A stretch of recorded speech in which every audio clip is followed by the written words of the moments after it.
Did you know that frustration can actually be a positive emotion? So I was kind of floored when I first heard this because we're kind of supposed to have positive emotions when we're going to be in a higher vibration state, right? And that's what we should have. That's what we should be seeking, positivity and positive affirmations. Well, I've come to recognize that we have this sense in us that, okay, pain, for instance. What is pain for? Pain alerts us to recognizing when something is wrong in our body, recognizing when something's wrong in our life, when we need a change. Pain is there as an indicator and a signaler to communicate to us that we are not on a path that's very good for us. And so that pain is something that should be letting us know that we need to move a different way, different direction.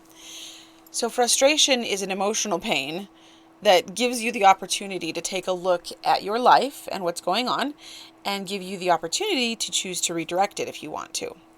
So my uncle used to use this statement, inspirational dissatisfaction.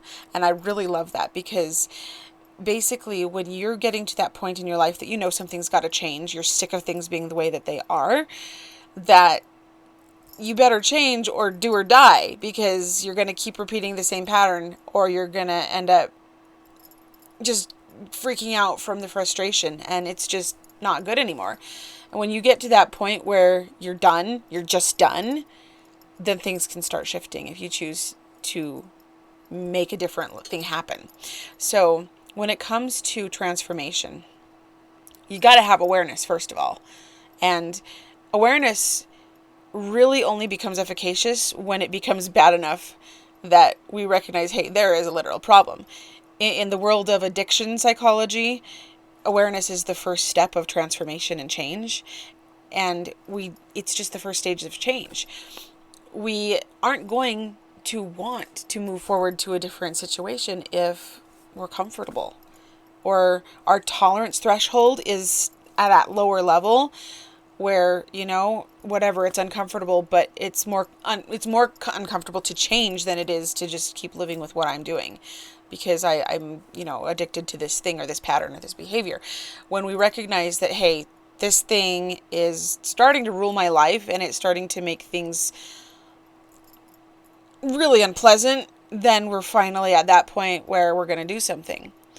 But in order to, want that, you got to see it, you got to feel it, you got to face it. And so frustration is one of those same things. And we can be frustrated with our home, we can be frustrated with our relationships, with our financial situation, with our weight, with our bodies, our procrastination, or our inability to progress and continually stay stuck. So all of these are little frustrations that can build up over time. And when it gets to that point where you've reached your threshold where, okay, enough's enough, I've got to do something about that, that's when that frustration can take your transformation and turn it up a notch. So you got to find the tools and the skill sets, of course, that you need to be able to help you with that transformation. There are always something out there that you can use. It's just a matter of discovering what it is for you.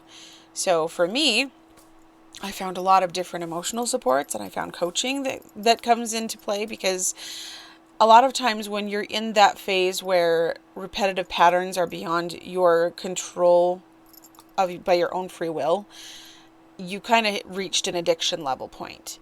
And when you're recycling old habits of procrastination or self-sabotage, or whether it's with what you personally are doing or whether it's your relationships, something's got to give. So I suggest find a coach or find a method or find something outside of yourself that's going to give you the structure that you need to move out of that threshold so that you don't stay frustrated any longer.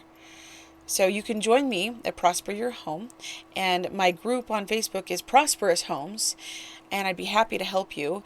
I'm going to be starting group coaching pretty soon, and I'm also going to be offering individual coaching as well. So if you want to reach out to me, see what we can do to help you make your life a little bit easier, a little bit more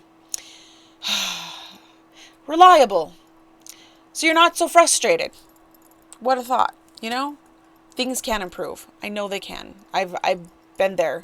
I've been there, done that, where things were so hard and so frustrating, and relationships with my kids were out of whack, and the relationship with my home and my stuff and my clutter was out of whack, my financial situation, and I'm working through the issue with my body right now. My relationship with my body has been a little bit, I've seen better days. So I'm trying to get on that bandwagon myself. So if you want some help, get a coach. I don't care if it's me. I don't care if it's somebody else, but find somebody who can help keep you accountable and get you on a path to a better state, because that's what we're here for. We're here to improve. We're here to overcome our challenges, and we just don't do very well on our own. And so it's my opinion that we're here to strengthen and edify each other to get to a better state, help each other back on that path of happiness and closer to godliness. So that's all that I have to say for today. So this is Heather with Prosper Your Home. Have a great day.